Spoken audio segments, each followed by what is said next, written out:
Ladies and gentlemen, we are back with Tom Nelson, one of the most relentless climate denier podcasters on the planet. Welcome to the show, Tom. Thank you. It's good for me to be back here. Thanks for inviting me. Now, Tom has a background in electrical engineering, holds a master's degree, worked in tech for a while, became an avid bird watcher, and kind of got famous as far as journalism goes when you called out some nonsense going on with the ivory-billed woodpecker, which we covered in the last episode. Do people still contact you about that whole debacle? They don't really. It seems like that has pretty much faded away to nothing. I almost never hear about that one anymore. I think that paper is still sitting out there unretracted saying, hey, we found it, but no one's talking about it. I don't think hardly anybody believes it anymore. Well, I reported about a month ago on a potential other sighting in Texas, but they said it wasn't the right habitat or something. So I'm skeptical, as well as you are, because 6 pixels does not make a woodpecker. Or a black hole, right? Wasn't that it? I think, yeah, it was the same amount of pixels that made the first picture of a black hole. That was about 3 years ago. And that won the Nobel Prize. So if you can win the Nobel Prize in science for 6 pixels for a black hole, I wonder why they didn't win the Nobel for the woodpecker. I don't know. They might have if they actually would have got a real picture of it. But that was an amazing story. Yeah. All right, let's share my entire screen. No, let's yeah, that usually doesn't work well with me. Let's share a tab here. You can find Tom Nelson on YouTube. He's quite prolific. And how many podcasts have you done up to this point, Tom? I've done 65 now. Nice. And you're doing at least one a week. You're scheduling it. Yeah, I'm trying to do 3 a week. Yeah, that's my goal. Oh, nice. And I see that Malcolm Roberts is up there. I had a great conversation with him a couple years ago. I'm pretty sure it was one of your more memorable podcasts. It absolutely was. He is very knowledgeable. I really liked him. And he just started now. He did podcast number 1 of his own show where he had Tony Heller on there. So that's just, that's great. Oh, there's the Malcolm Roberts show now. Yeah, with Tony Heller. Those are 2 of my favorite, most knowledgeable skeptics, and having them on the same show, it's fun to see that. I loved it. Well, and it's interesting because Tony Heller has been in academia and climate science for decades. Malcolm has been in the political side, and together they bring the whole picture together of the corruption. Yeah. And I think they know each other from at least back to 2016 because Tony and Tim Ball and Malcolm Roberts were all involved in this tour of Australia, where I think they did speaking gigs in various places to spread climate realism. So yeah, it's too bad Tim Ball's no longer with us, but those 2 guys are still fighting it. I think Mike Hockey Stick Man was in Australia at the same time they were giving that tour. It was very controversial. Yeah, I would have loved to have seen a debate, but the man would never do that. But I would love to see that. So, Tom, you have a YouTube channel. You've also got quite a prolific Twitter. I'm a little embarrassed by my size of my following on my Twitter. You have 10 times more people. You got about 50,000 followers over there, don't you? I think 47K right around now, something like that. Yeah. And we're going to link to all of Tom's social media. He also has a link tree that we'll throw in there, which can link you to his podcast, his Twitter, which is at Tan123, and a Substack. Are you blogging over on the Substack regularly? Well, a little bit. Maybe I should bring it up here why I just blogged recently on Substack, because I have this Notes for Climate Skeptics post where I put kind of everything in there about polar bears and all this other stuff. And Google just went in there and deleted it because it violated their standards. Like a few days ago, they deleted that one post out of something like 58,000 posts, which is pretty amazing. So I was able, using the web archive, I was able to get it back and put it on Substack instead. But I was saddened to see now Google is censoring me. That's the first time they have censored me. I know, like Google, when you Google my name, et cetera, they don't want to show climate skeptics' names at the top. But this is the first time they've actually deleted content of mine. Yeah, that's crazy. But it's getting pretty bad. On YouTube, I shared last night on our update that I woke up yesterday morning with Oppenheimer Ranch Project shut down.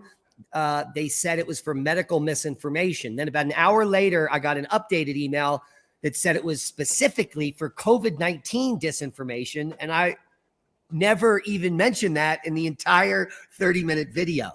So I appealed it and luckily was restored. But the algorithm is looking for anything to flag a video.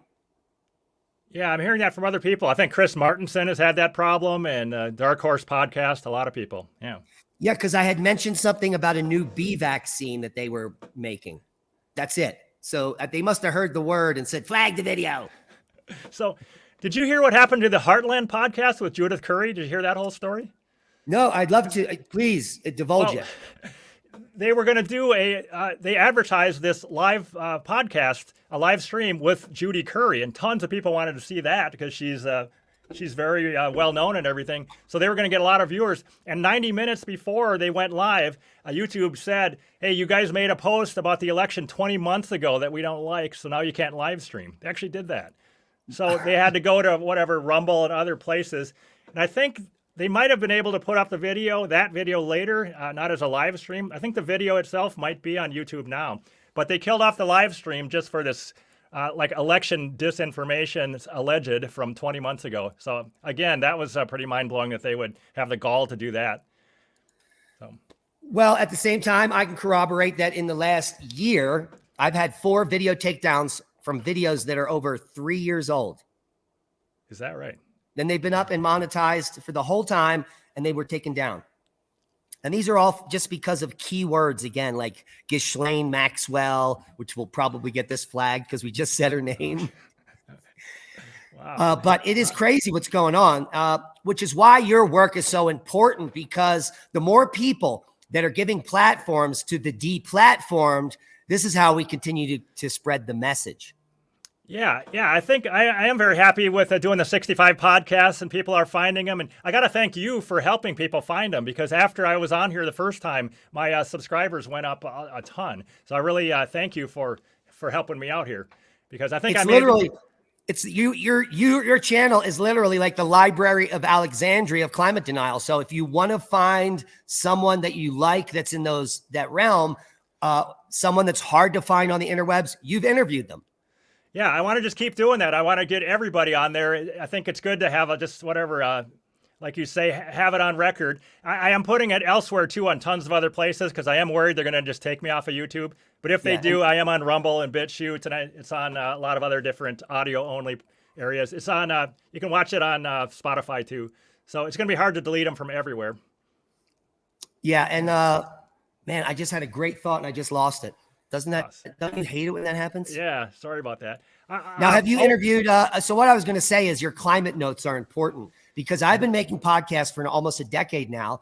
And when I first got started, I was like doing an introduction to paleoclimatology podcast, where I'm teaching my listeners about cycles and different things. And after a period of years, what I don't realize is I'm assuming that everyone knows what I already said. Yes. And they don't. They for sure don't. I mean, that's a big thing. When I'm interviewing new people, they always are saying, oh, what did the other people say? Because I don't want to repeat anything. But I tell them that a lot of people are watching my videos for the very first time. They might not have heard any of this stuff before. Yeah. I think tons of people haven't heard any of it yet. So I think it's okay to repeat it. Yeah. Please repeat. And I need to do more of that. I can actually probably redo 100 videos on things like cosmic rays and grand solar minimum. Yeah. So, the Roman warm, the medieval warm. Yeah. I just rewatched the podcast that you and I did in December, and you talked quite a bit about the sun there. And I think you were thinking, oh, I don't need to say this because he already knows it. But again, I didn't. That was really good for me to hear that stuff. Like that whole event, the Carrington event, when the telegraph wires continued to work after the power went out. I went and looked that up later to get more info on it. That was really good information for me just to hear that stuff. So, well, and there's very limited information. Like that's one of the top 3 pieces of information. Yeah.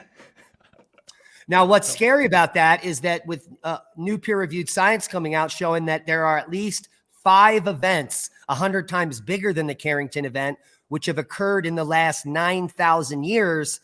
That means that this electronic empire that we're living under is a joke. And there's got to be people at the top that know it's all going to fail in an instant at some point.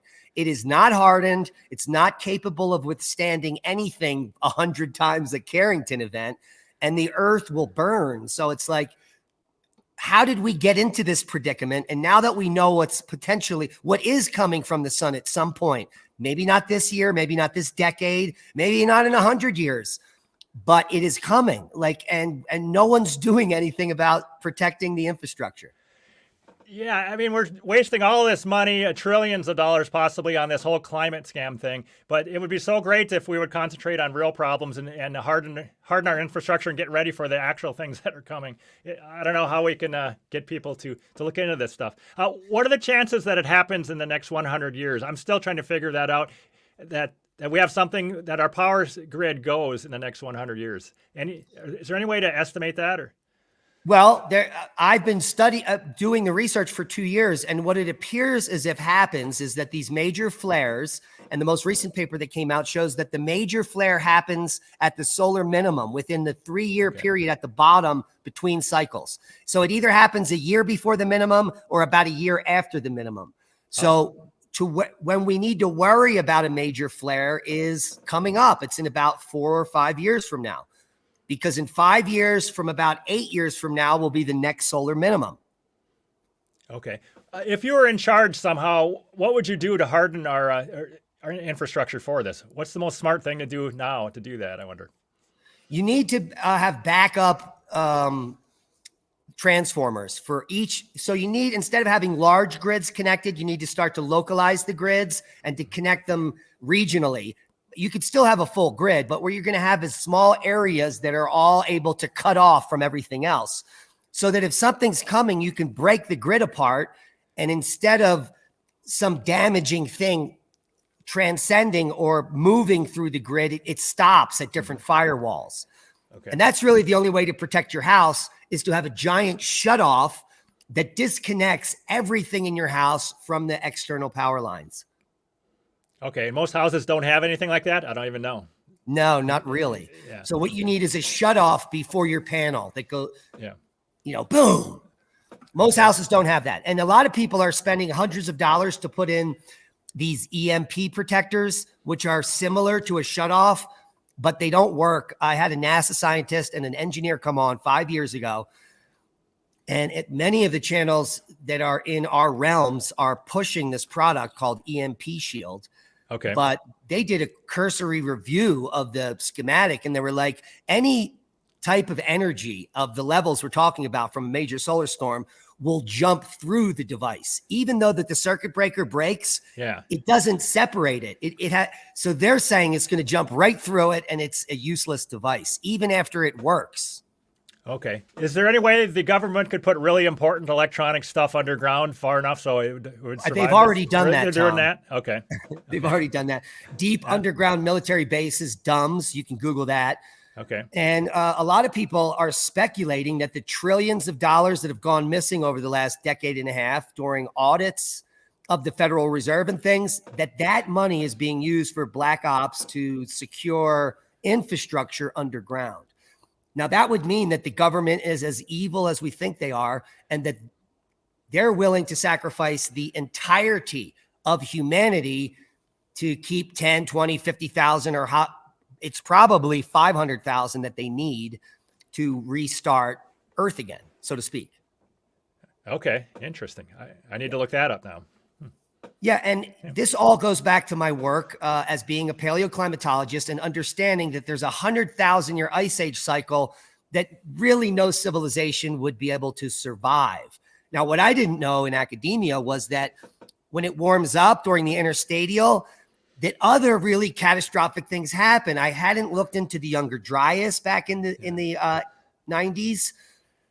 The Firestone paper didn't come out till 2007, so academia really didn't put the pieces together until years after I left. And now, as a layman, I have unlimited time to go research that. So it appears as if we're moving into the next type of catastrophe that will affect Earth. All of these involve major climate shifts, which I think why they went from global warming to climate change.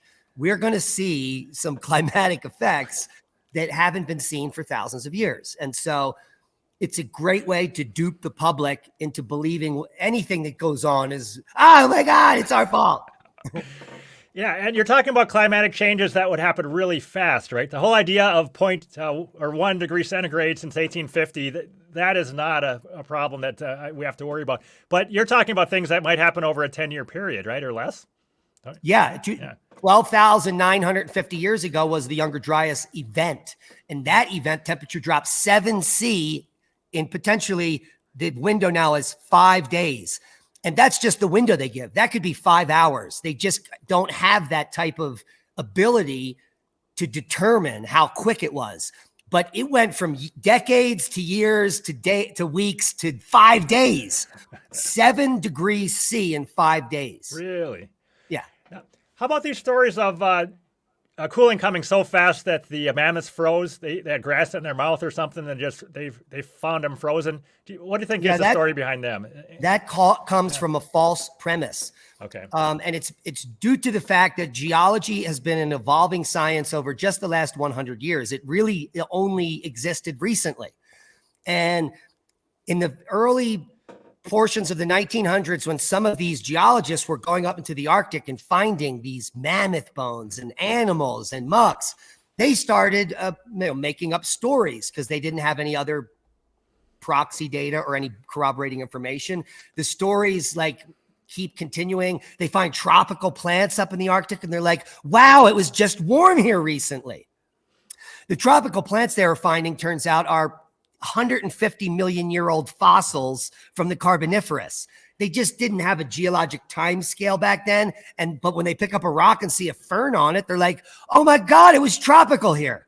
So the point is that most people that spew these ideas don't know how the science has moved through. Now we know that the tropical plants they found up in the Arctic are in fact hundreds of millions of years old when the Arctic was at the equator during Pangea. And so that is where the narrative falls apart. Now, what we have found in the last 2 decades are actual mammoths and bisons with flesh and food, intact food in the gut that hasn't even putrefied, and plants still in the mouth. One of them was dated to 41,000 years ago, and several other mammoths and bison in the last few decades were also found that were dated to the same date, around 41,000. There's a whole other group of animals now dated to 36,000. There's a whole bunch dated to 18,000 and another group dated for Younger Dryas. So what we now know is there are 4 events that are flash, that are killing instantly and in placing mega animals instantaneously so deep in a muck, and it's anoxic that within 10, 20 hours, the whole pile freezes. This is unimaginable. But if you're up in the Arctic where it's minus 40 right now, and I smash a bolide into the ice, it creates a little heat and makes an ice, water, mud slurry, and all the stuff that was killed there washes into a valley. It'll freeze overnight. And that's exactly what these emplacements are.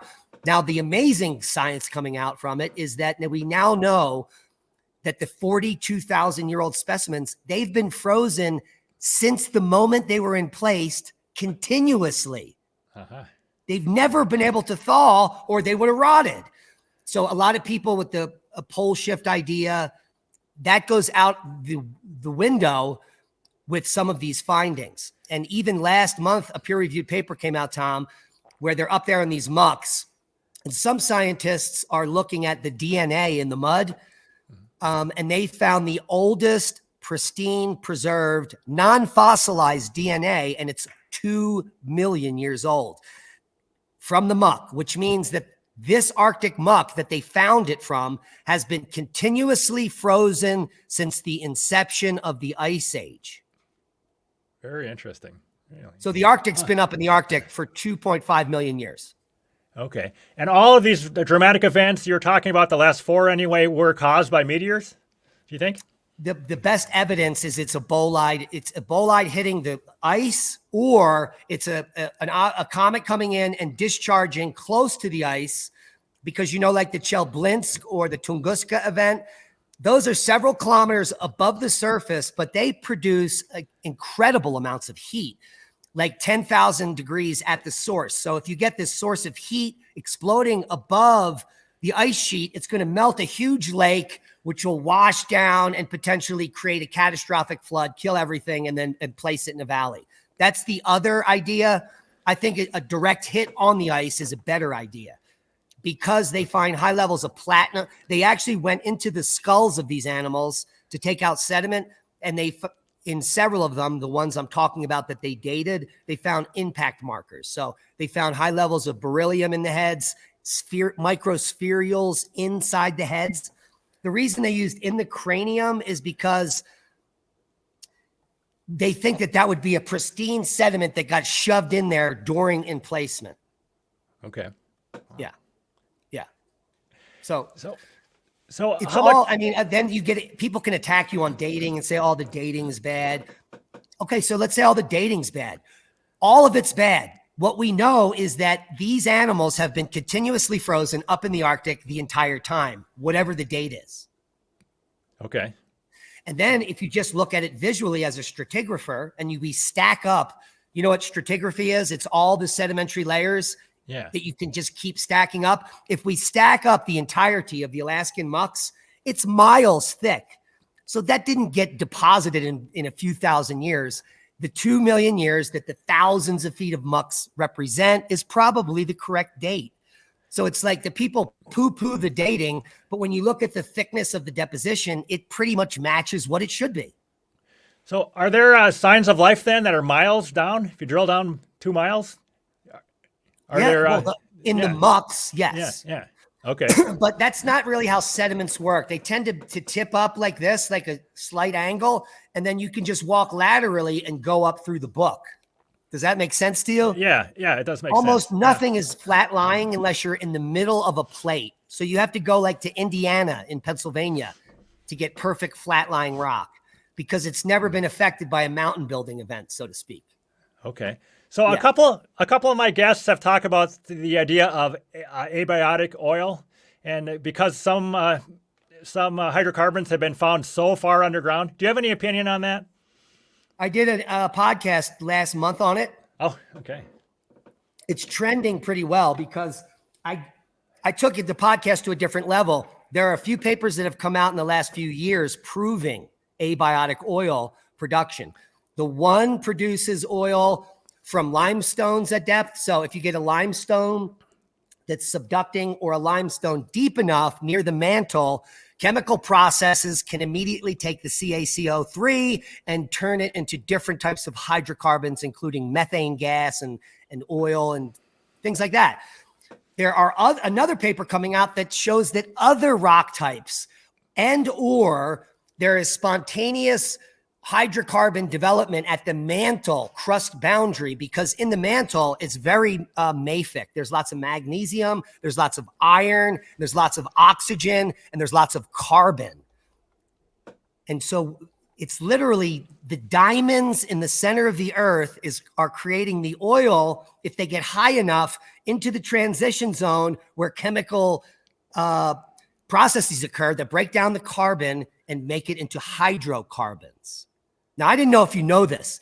You could go out and buy $1,000. This is so simple, you could prove it yourself. You can go buy $1,000 worth of industrial diamonds in little small pieces in a packet. You can put it inside of a glass tube and seal it. If you add oxygen to the tube and you heat the tube and you're watching the diamonds evaporate. Really? I did not know that. The hardest mineral on Earth, if in the presence of oxygen and heat, evaporates. That's insane. And people are like, no, diamond can't evaporate. It's the hardest thing in the world. Nope. I might say that. Yeah. So go check it out. I am amazed. Yeah. So at this transition zone, so beneath it, the pressure and temperature keeps diamonds. And the only way you get diamonds at the surface is through a kimberlite, where you have an eruption from the mantle that blasts into space, and the pipe that it forms cools instantly. Otherwise, the diamonds would vaporize. So this is a very fast process of having diamonds at the surface. I don't know if you ever looked into kimberlite eruptions. No. These are so violent that it's estimated most of them erupt into space. So it's similar to Hunga Tunga, only tighter, more constrained, and higher into the air. Some of these pipes in Colorado are just 3 or 4 feet wide. A volcanic eruption that creates a 4-foot pipe that ejects into space. Wow. That's insane. That's our Earth. I have not heard about that.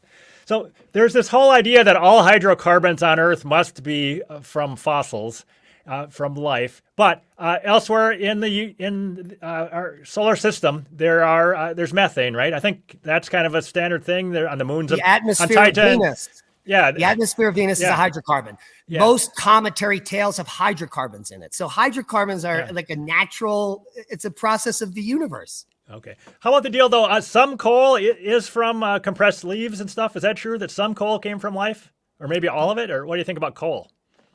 Now, I've watched arguments on the emplacement of coal as being the same process. Here's the problem. We have things called oil shales. And then we have coals, and then we have different types of coals. We've got bituminous coal. We have anthracite coal. So like take anthracite, for instance. It's such a pure coal that it's typically not associated with fossils, except there are fossils above and below them. And so same thing with most oil shales. There'll be fern fossils, or it'll appear to be being deposited in an anoxic. There's no oxygen, so they're not rotting, which is why there's fossils, but an anoxic environment with tons of plants. Now, when you get that, you get what? If we accumulate tons of dead plants, what are we accumulating? Soil? Carbon. Okay. And if the carbon is not being sequestered, it's not rotting, and it gets squished and goes deep in the earth at some pressure and temperature, all that carbon is going to turn into hydrocarbon. It's the reverse reaction of the diamond. The diamond can come up and become hydrocarbon, or the natural carbon can go down into that pressure zone and become hydrocarbon. So there's a zone at which if you take peat or plant deposits and get them deep enough, you make coal, you make oil shale, you make natural gas, whatever the mineral concentrations there will make the different products.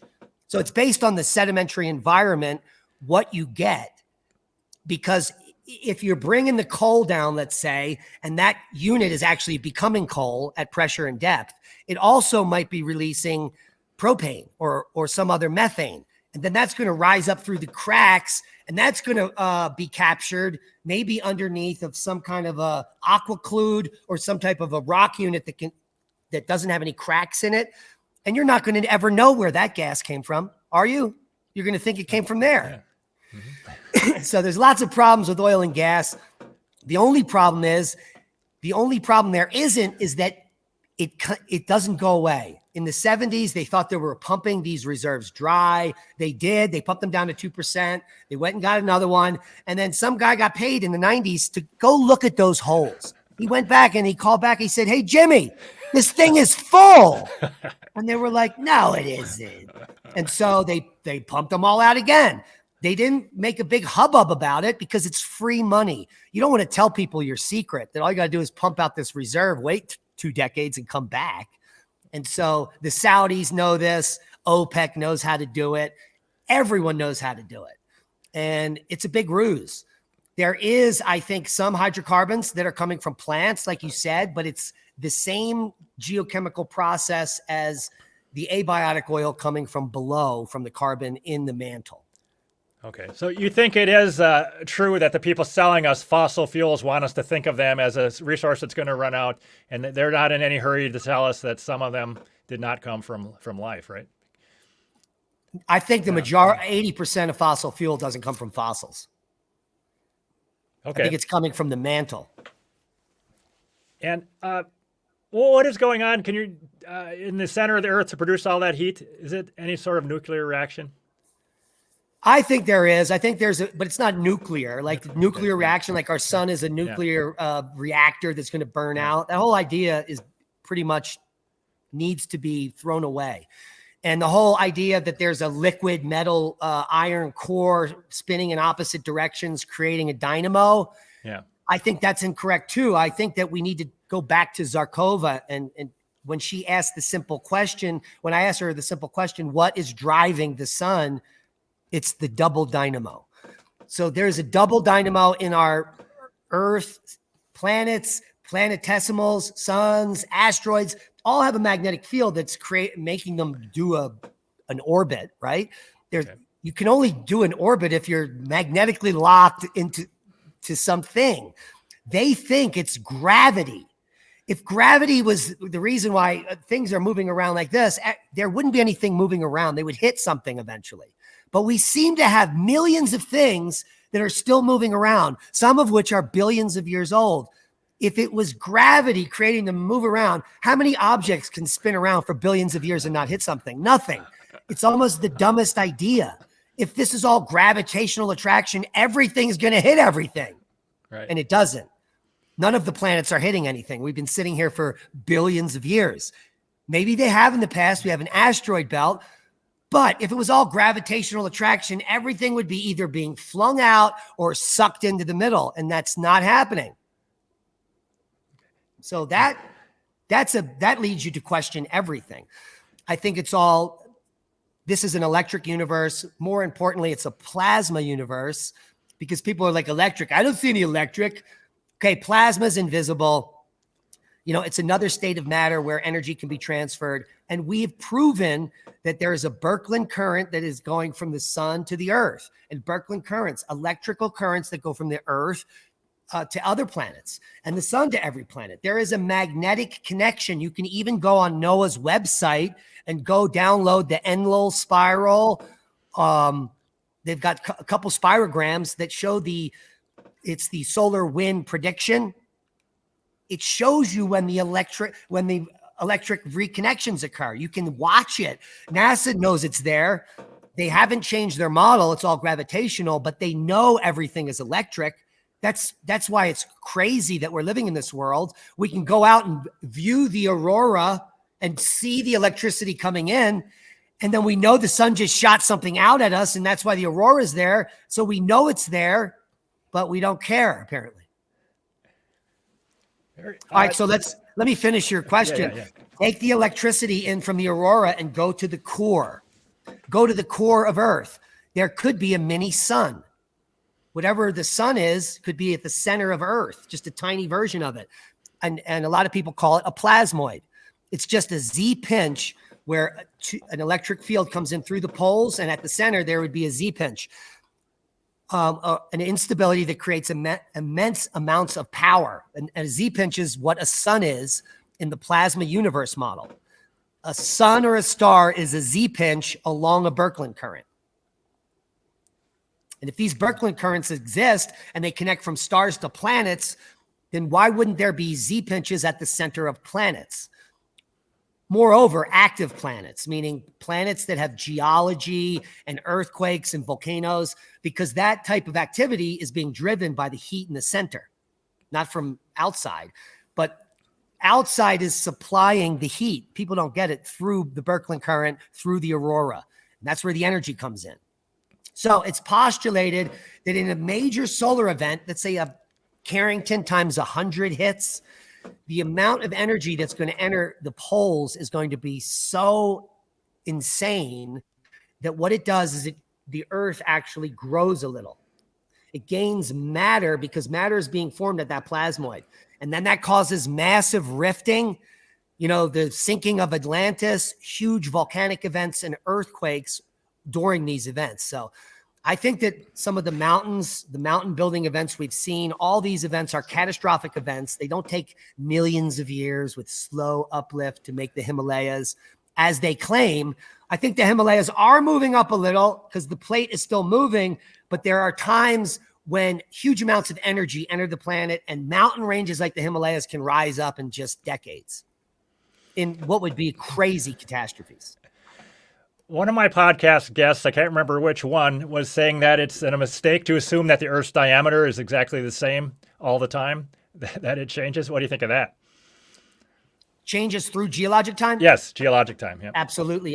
The whole idea, when you go back, the whole idea of plate tectonics, and if you look into some of the paleogeographic reconstructions that I've had to deal with, when I got into academia, we first started developing the paleogeographic reconstructions. And then when you go back to all the plates are on one side of the Earth, and you look at it and you're like, this Earth couldn't exist. It's going to wobble out of the universe. And so the whole idea is stupid. But if you have a supercontinent and you shrink the Earth to 1/3 of the size, it is no longer a stupid idea. It's actually a continent that covers most of the Earth. So then it's plausible to have a Gondwana land, a Pangaea, and things like that. So the Earth was probably very small. And by the time of the dinosaurs, when the Atlantic was first ripping apart, when the dinosaurs were starting, the Earth was only half the size it is now. And now we're the size we are now. And I think we'll continue to expand until all the water is blown off. Then we look like Mars. Then we get shot out of our trajectory and we break up, and then we become comets. And then we all fall back into the sun or the star that created us. It's like a process that everything starts as a star, and then everything's smaller as a smaller version of the star. A lot of people think stars shoot out planets as core instabilities during magnetic upheaval. You fart out a planet. Typically, it would be a gas giant first, and then the gas giant would die. The whole atmosphere of the gas giant would be dissipated somehow through billions of years, and then you're just left with the core of the gas giant, which is a terrestrial planet, a piece of rock like Earth or Mars, and it's still hot, and the electricity is making the crust form, and then you get plates. So this whole process needs to be rethought. The whole geology textbooks need to be rewritten. But like any paradigm shift, it takes decades to start to get this information into the heads of academia where they can make textbooks. Because it seems like we're at a crossing point in the last few decades where no one wants to do science. Science is, and when you say things like that, it kind of undoes science, because science is never settled. It's the opposite of settled science. Science is never settled. It's by definition unsettled. I thought I just saw some study that said that modern science is very incremental now, and people are afraid to do independent thinking. And it's not like it was 50 years ago when people were willing to go out and figure stuff out on their own. That's my sense. I think it's probably true. Yeah, but not much has changed, because even hundreds of years ago, when people came up with crazy ideas, they were hung on the cross, they were persecuted, they were excommunicated, whatever. It's just good that we can do it all on the interwebs, and no one has to come and beat us with clubs here. They can't come and get us. That's the beauty of that. I have two other questions. Do you have time for them or no? Yeah, this is fun. Are you familiar with the Gerald Pollack and his book, The Fourth Phase of Water, at all? Because he was on my podcast, and I thought his stuff was mind-blowing. He was talking about rain falls at up to 10 times terminal velocity, because it's not just falling. There's something with electrical charges that are causing it to be drawn towards the ground. Do you have any comment on that? Well, they're using all this technology now in secret. This has been around for decades. His information has been around for decades. And the vortices that were discovered flowing through rivers in Germany were the beginning of the work. And then that led to all type of other electric generation systems using just water. But his further work on the fact that the nature of almost everything when it moves wants to be turning in a vortice has a lot to do with rain falling fast, because the rain starts spinning in a charge. The vortice is a charged field. It's a Birkeland type current. Birkeland currents are rotating. They co-rotate. So they're rotating in opposite directions in shells in these tubes. So if that's how electricity flows, and then that's how water flows. And then study back in the 70s, a paper that came out that fascinated me as an undergraduate called Rollers, Ripples, and Vortices, where a scientist looked up one day and saw all of the sedimentary structures that he was studying in the lake up in the clouds, and it was being caused by wind. So then we have this whole field of magnetohydrodynamics that develops, and it's all related to vortices. That's how a plane flies, the Bernoulli effect and the vortices and the pressure being formed under the back of the wing. So this is like a key to everything. Pollack's work is like the Rosetta Stone of physics and nature coming together. And they're working on a plasmoid generator that uses some of this type of technology to create super efficient engines that run on water. Yeah. So that's where we're at there. And Pollock has everything to do with it. I didn't even know he was alive. That's crazy. No, it was very fun to talk to him. Yeah, very interesting guy. And so what's he working on now? The rain. Well, the fourth phase of water, I don't know when that came out, but that's what he talked about. He talked about the concepts in that book. But actually, yeah, he is working on another book, he said, that's coming out soon. I forget what the title is. But some interesting things I might point out. You can actually travel. We own property on this river, the Blanco River. We're here down about 11 miles from the source. We have another property that's about 3 miles from the source. And you could drive up within a mile of the source. You're right near the Continental Divide where this water is coming out of the mountain. And it is structured water. Have you heard of structured water? Well, no, he talked about the fourth phase of water. I don't know structured water, no. Yeah, they're talking during certain reactions, there's something that happens to water. I wish I could rewatch that so I know the terminology. Water has another name, doesn't it? Heavy. Did he have another name for it? He had another name for it, and it was partway between liquid and solid. Yeah, so that's the key there. But what structured water is water that comes out of the source. It is this type of water. And from that point on, it breaks down.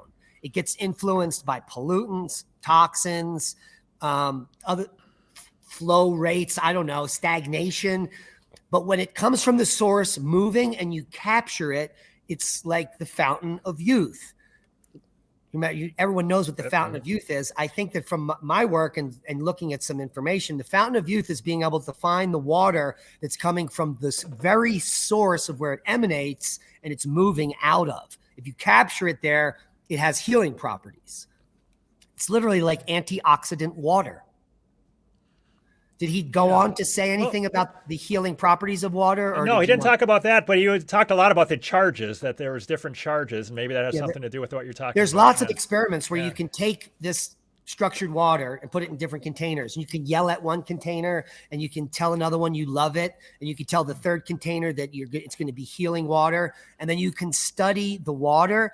And the water that you love has perfect bonds at perfect angles. The water is perfect.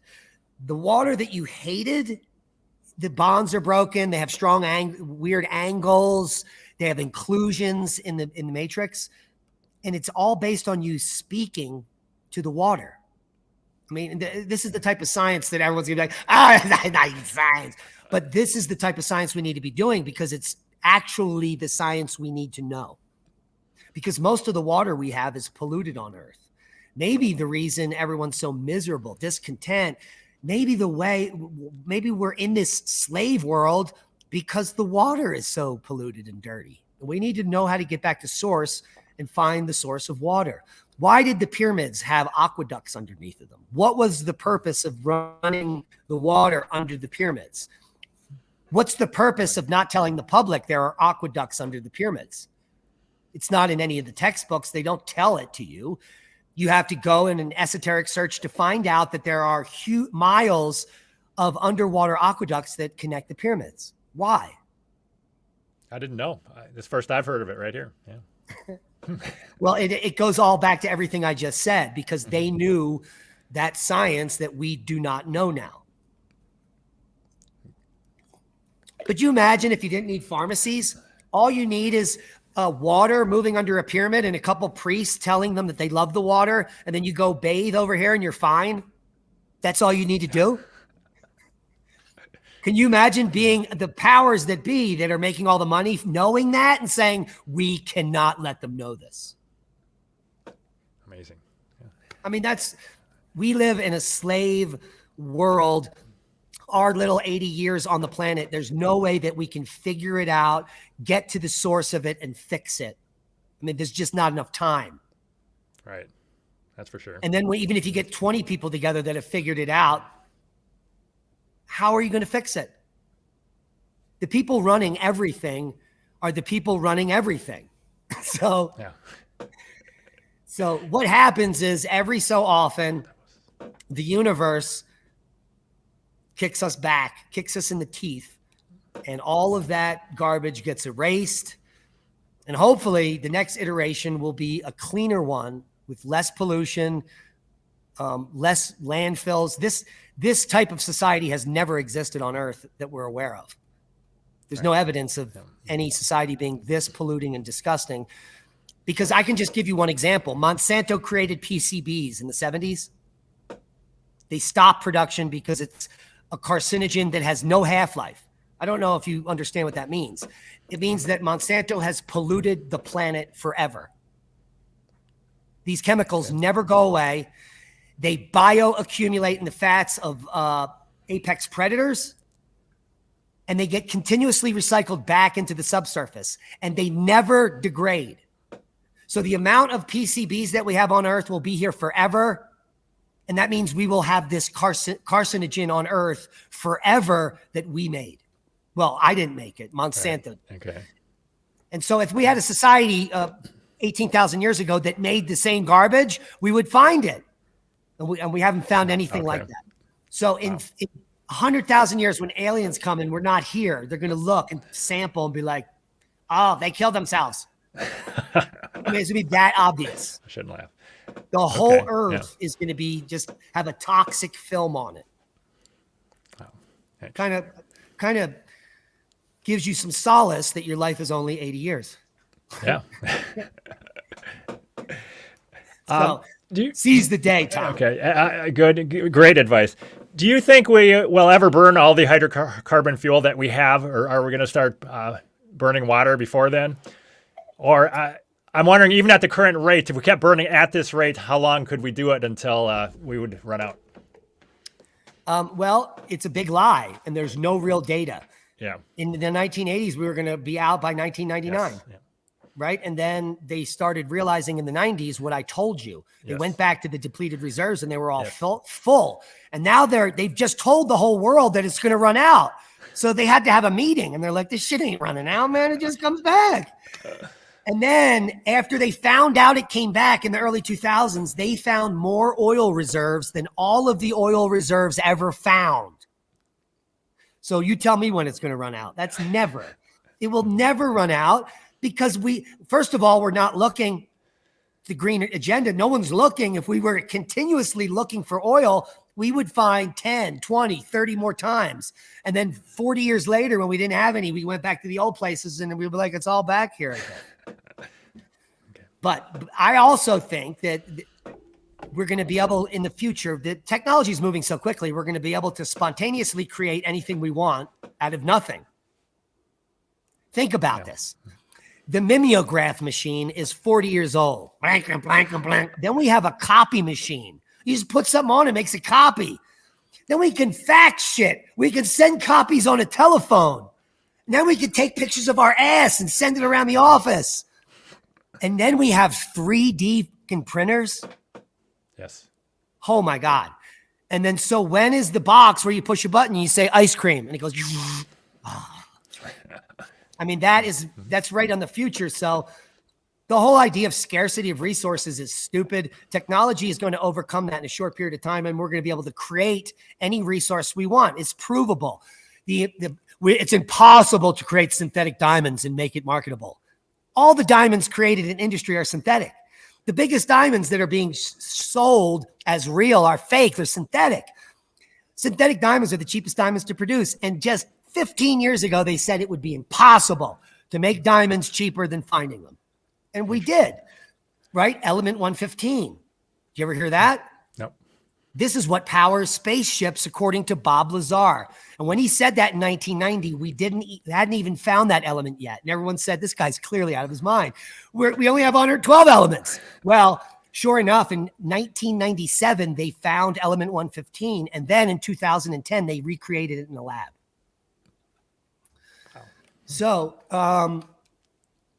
you have to be a critical thinker. You have to have tons of time on your hand. You have to do lots of research to figure out that almost everything that you're being told is a lie.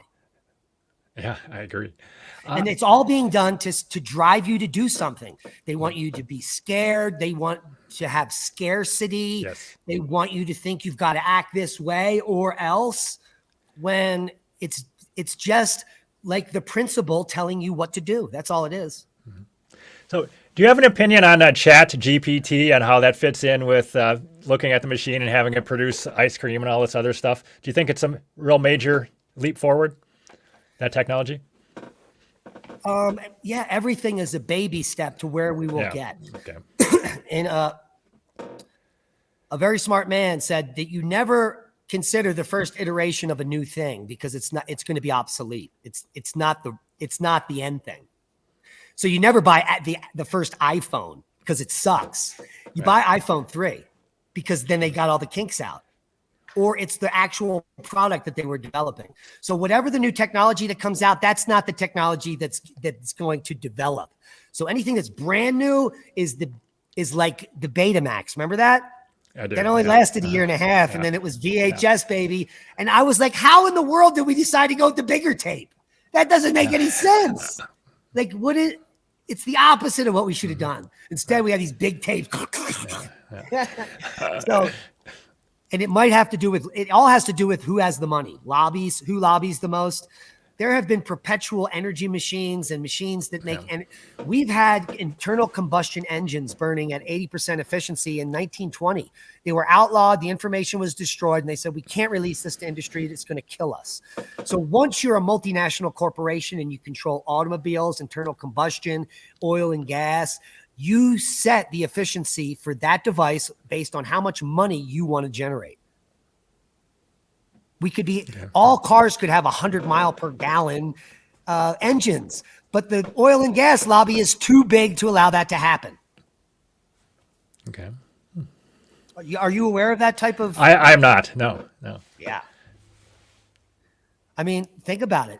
The Volkswagen Golf is a 30-year-old car. It could get 74 miles to the gallon, and it was diesel. And they didn't promote it. No one did. Smart people bought them. Some people still have them. But why? And that's 30, 40-year-old technology. We could have diesel cars that get 180 miles to the gallon, but it's not allowed in industry. Okay. What do you think you could get with an SUV with something that big if you had the perfect engine with perfect technology? What miles per gallon? Well, according to people working on the technology, you can get 9 times the gas mileage. So if you're getting 20 miles to the gallon, like my diesel F250 Super Duty gets 21 miles to the gallon towing.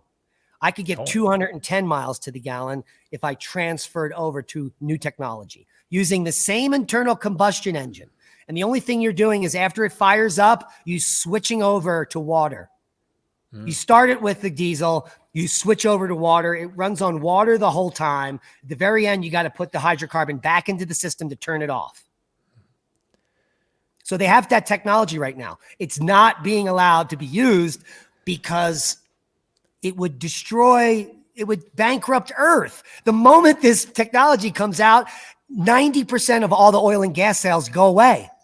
That's billions of dollars that get eliminated. So if any of these technologies are released, the world goes bankrupt. So it's like, it's a very hard decision to make. And when the people at the very top find out that these technologies exist, they kill the people. They eliminate it. They erase it at all costs. It's been going on for a while. Yeah. But do you think it's going to be suppressed forever or at some point? No, because right now there's a company that's working with, I think, Mazda with this technology that's been proven now for 4 years, and they've had patents out and nobody's dead. So it's coming. Okay. And I don't know how it's going to be released. But it's interesting that it's coming at a time when, in my opinion, the Earth is not going to do so well in the coming years. Do you think anything similar is coming with batteries, that we can have batteries that have 20 times the current energy density, or are we up against some sort of a limit? Well, it's all about the cost, right? That's why lithium ion came out. It's pretty cheap. It lasts a long time. It can cycle a lot, but we just don't have lithium mines. So now we're destroying the Earth with all these lithium mines. Now, the problem is that this is all toxic, dangerous, explosive. There is a company, Edison Iron, that's been around for decades that has been slowly moving their technology forward. It's a battery storage that the electrolyte is non-toxic. It's not harmful. The battery life itself, instead of a lead acid battery that lasts maybe 8-10 years, if you're very nice to it, these batteries can last 30, 50, 80 years of continuous cycling. They were super expensive because they were being custom made out of some guy's garage 30 years ago, but the manufacturing has stepped up. The technology has gotten better. The weight has gone down. It's like a single battery to run a 10 kilowatt home solar system weighed 8,000 pounds. But now that same technology, that battery is 2,000 pounds, which is good because I don't want anyone stealing my amazing battery. Okay. And you can't steal these. You got to put them in with a forklift into the place, and then they're there. But the beauty is that the electrolyte isn't something special. You can have it on hand. You can dump it out. It won't hurt anyone. So this is a safe, long-lasting technology, and that the price is coming down, and it is actually more cost-effective to buy Edison Iron batteries for your solar system or your alternative energy system than any other type of battery, because of its longevity and the fact that with other systems, you have to keep replacing batteries. Okay. Yeah. So look into that tech. And I think with knowing that and how old it is, there's probably other technology that's right on the horizon that'll be better and better. But anything better when it first comes out is going to be $180,000, you know? Yes. The first Edison Iron batteries, like for a solar system, cost $40,000, $50,000 for a battery. And now you can get one for 10, 20 grand, which is pretty good because most battery banks cost that. Okay. I thought I was going to interview you. No, this has been really good. I'm learning so much every time. I love it. Yeah, we've gone an hour. Do you have any more questions? I don't think I have more. No, I don't. Not right now. It's been a fantastic interview. Feel free to put this up on your channel. Let me get some views first, though. Okay. That sounds real good. Yeah, and I'll be putting this up tonight on Oppenheimer because we are not deplatformed.